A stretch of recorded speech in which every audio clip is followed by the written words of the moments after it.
مدت‌ها به عنوان انسان مهمون این زمینی و زمین میزبان ما.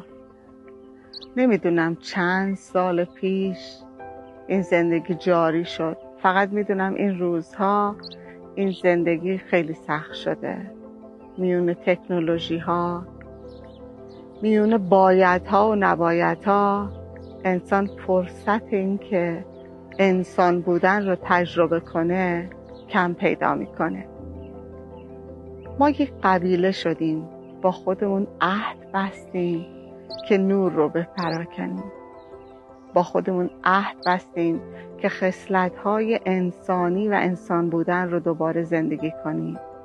هر روز قدمی به سوی آگاهی برداریم. با هم کتاب خوندیم، با هم عمل کردیم و ریتریت یا رامشگاهی ترتیب دادیم که در اون جسم و روحمون لحظه بیاساید، لحظه توقف کند، تمرکز کند، بودنش رو تجربه کنه.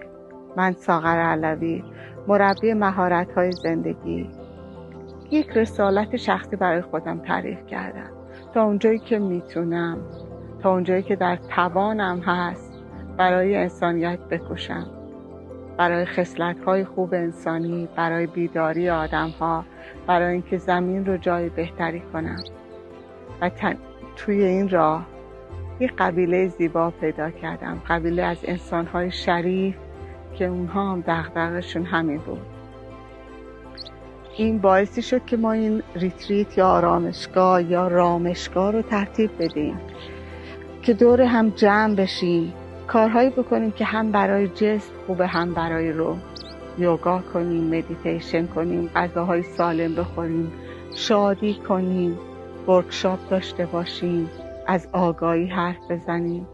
خلاصه تن و روحمون رو بنوازیم تا بلکه انسان بودنمون دوباره زنده بشه و هیچ هدفی نداریم جز اینکه جهان رو جای زیباتر برای زندگی بکنیم. مرسی.